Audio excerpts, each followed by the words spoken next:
Karoliina kohtub Jossiga. Hommikul oli Karoliina kadunud.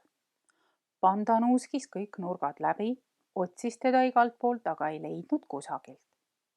Ta oli kurb ja vihane ning kahetses kangesti, et polnud kodanik klouni frakihõlma puruks rebinud, koletise lapsi ära söönud ja hulkuva kassi saba jäägitult otsast ära hammustanud. Ta arvas kindlalt teadvat, et nemad olidki Karoliina endaga kaasa meelitanud. Kuidagi moodi ei suutnud ta toas püsida. Igatsus ja südamevalu ajasid teda välja. Ta lükkas ninaga ukse lahti ja tormas tänavale. Hetke õhku nuusutanud jooksis ta otsejoones lillepoe juurde. Siin oli veelgi rohkem rahvast kui paar päeva tagasi. Panda nägi läbi klaasseina sõber Konna ja haugatas küsivalt, aga sõber Konn ei teinud temast väljagi. Medal säras tema kaelas ja ta olek oli täispuhutum kui kunagi varem. See aga ei häirinud Pandat põrmugi, sest ta nägi, et Karoliinat poes ju ei olnud. Ta näitas sõber Konnale läbi klaasi oma tulipunast keelt, urises korraks põlglikult ja lonkis siis lillepoe kõrval kasvava kase juurde. Lehtede vahel vilksatas hulkuva kassi sabaots. Panda küsis nii sõbraliku häälega, kui ta vähegi sellel hetkel suutis. Kas Karoliina on sinu juures?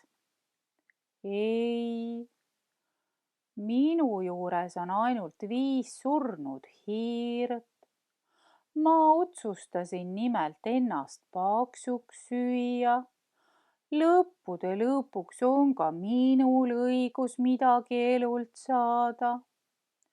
Muidugi, ütles Panda. Osavõtlikult, kuigi tema pärast oleks võinud see väga hulkuv ja väga näljane kass ennast kas või lõhki süüa. Ta mõtles hoopis, kuhu võis Karoliina küll minna. Äkki turgatas talle pähe meeletu mõte ja ta tormas mööda mereäärset teed linnast välja. See oli üks väga lõõtsutav ja väga higine koer, kes lõpuks suvila juurde jõudis. Ta ei peatunud siingi, vaid tormas otse metsa. Alles tuttava kadakapõõsa juures jäi ta seisma ja surus nina niutsatades rohu sisse. Aga Karoliina polnud siingi käinud ja koletise lapsed magasid veel rahulikult.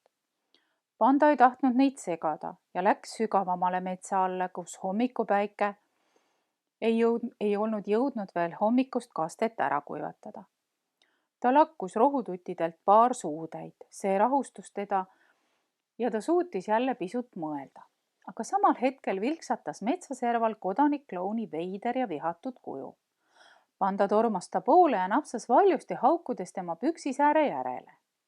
Kuid hammaste vahele ei jäänudki midagi. Võib-olla polnudki see kloun, vaid ainult viirastus.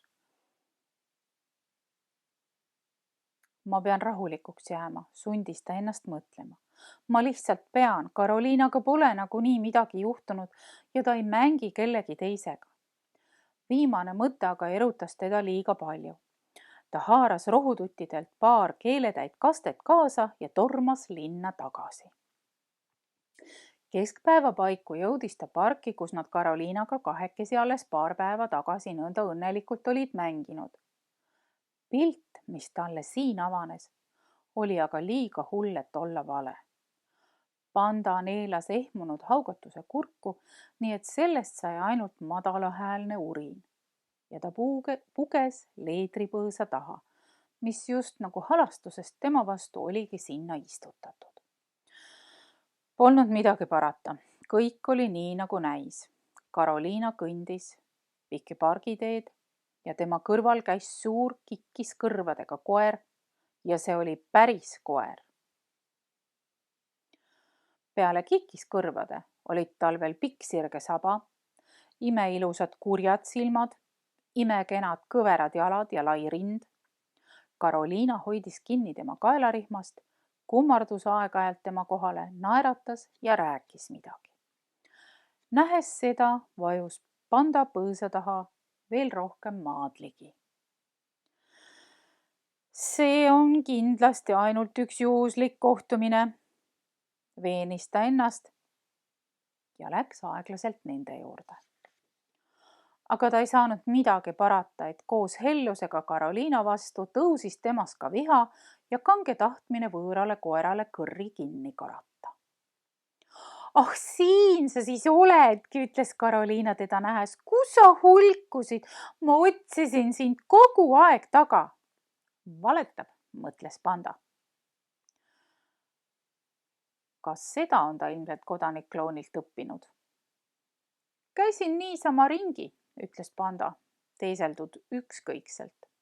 Puhkasin lihtsalt eilsest peost ennast välja.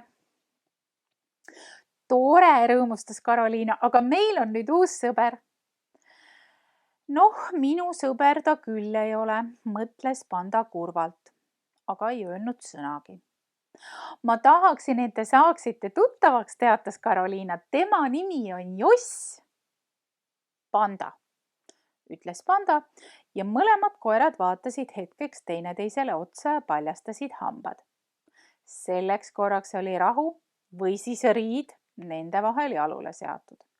Ma olen väga rõõmus, et te teineteisest nii hästi aru saate, kilkas Karoliina ja lisas rõõmsalt, aga nüüd hakkame kolmekesi mängima. See oli kõige pikem õhtupoolik, mis pandal tuli läbi elada. Ta lonkis tusaselt Karoliina ja Jossi kannul, kui nad liblikaid taga ajasid ja vaatas kadedalt pealt, kui nad kahekesi muruplatsil hullasid. Karoliina vältis seejuures panda nukrat pilku, aga aeg-ajalt kordas. Eks ole, kolmekesi on nii tore mängida.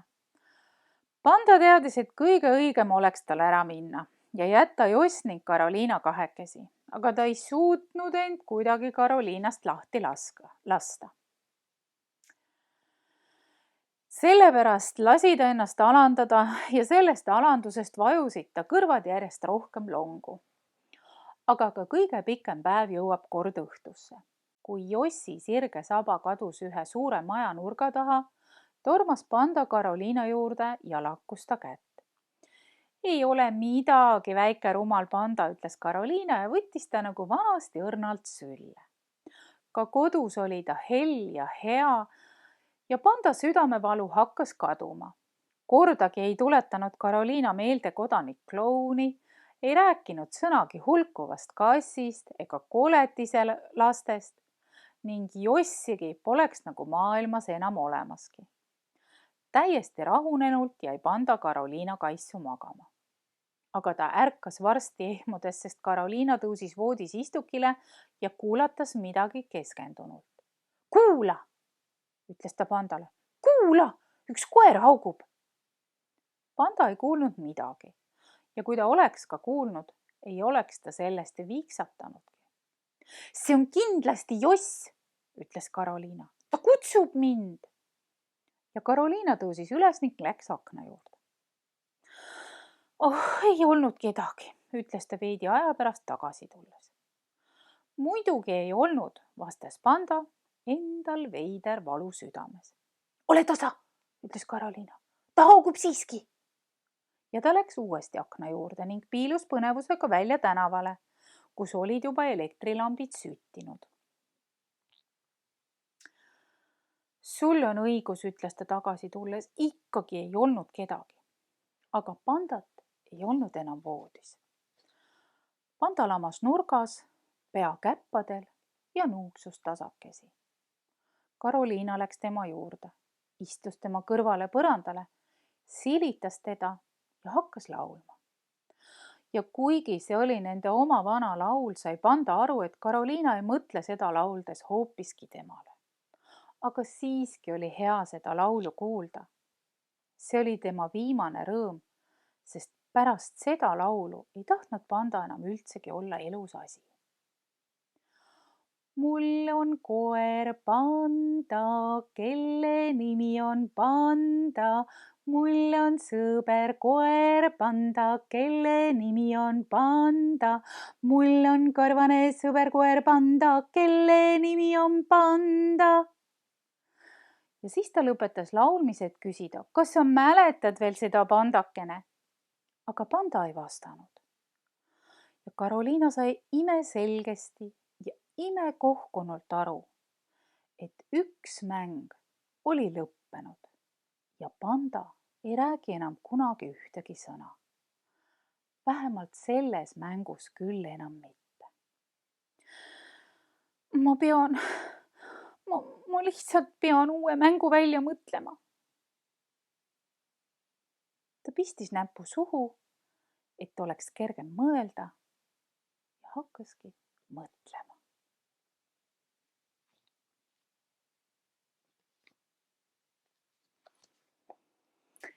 Nii, mu armsad sõbrakesed. Üks mäng sai Karoliinal läbi. Selle mängu jooksul sai Karoliina palju targemaks, palju suuremaks ja hakkas välja mõtlema uusi mänge. Ja see raamat sai läbi. See oli väga vahva raamat ja mul oli väga tore seda raamatut uuesti lugeda. Ma olin selle peaaegu unustanud. Ma lugesin seda ise, kui ma olin väike. Ja ma lugesin seda oma pojale, kui tema oli väike. Ja nüüd ma lugesin seda teile. Väga vahva seiklus, väga vahva mäng, väga vahva fantaasia. Ja ma ei kahtle selles, et teie mängud on veel põnevamad ja ma nii väga tahaksin kuulda teie mängudest. Kuidas seda teha? Kuidas ma kuuleksin teie mängudest? Mõelge välja. Mõelge see välja, kuidas mina kuuleksin teie mängudest. See on ka väga fantaasiarikas mõtlemine, eks ole? Ärge siis unustage, et nii palju põnevat on meie ümber ja igast väiksest asjast võib teha väga vahva mängu. Olge ikka uudishimulikud ja näeme järgmises loos jälle. Olge tublid. Tšau!